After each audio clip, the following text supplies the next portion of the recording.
Murray may be less famous than his illustrious brother, but he extended his lead on Saturday night in the family race to have the most Grand Slam titles. Partnering the remarkably evergreen Martina Hingis, the 31-year-old Scot defeated the third-seeded team of New Zealand's Michael Venus and Hao-ching of Taipei 6-1, 4-6, and then 10-8 in the elongated tie-break that decides these matches when sets are split. For Murray, who recovered from a dip in form in the latter part of the second set, it was a second straight triumph in this code of the sport after winning Wimbledon 2 months ago. It represents his third mixed title to add to his two men's doubles at the majors, alongside Bruno Soares. Obviously they do not carry the same weight as singles, but it puts him 2 ahead of his brother and gives the family 8 of them overall. Jamie has never actually been beaten when playing with Hingis, although there have been some close calls. "We have won 10-8 in the tie-breaks 3 times, it shows how tight the margins are," he said. "Hopefully we play more together. I tried to find the best partner I can. She is an amazing player who has had an amazing career."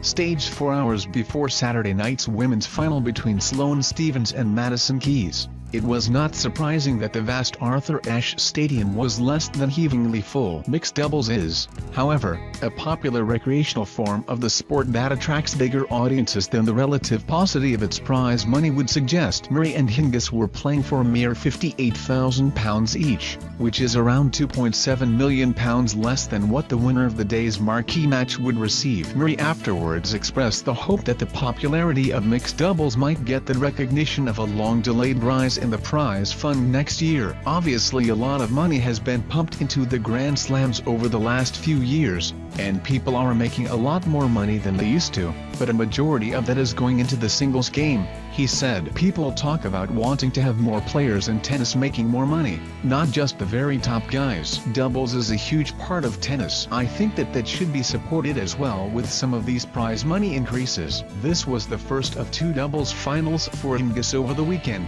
with the Swiss again underscoring her remarkable pedigree by reaching the women's doubles final as well. 20 years after winning her solitary singles title at Flushing Meadows, she showed her unflappable qualities immediately by helping break the New Zealanders' serve to love in the first game, and they had points to go 3-0 up against Chan's opener as well. The Scottish-Swiss duo only needed to play solidly to wrap up the first set in 22 minutes, with French Open men's champion Venus suffering the ignominy of having his serve broken twice. Murray's quick hands at the net had been an excellent foil for the sheer courtcraft of the Swiss who, as the Scot pointed out, always seems to know exactly which shot to play. But in the 5th game of the second set Murray fell behind 0-40 on his serve, and while they got back to deuce they lost the sudden death deciding point used in these matches, with Hingis unable to control the powerful drive aimed at her by Venus. The confidence was seeping back into the previously inept Kiwi, and while Chan was broken back to make it 4-4,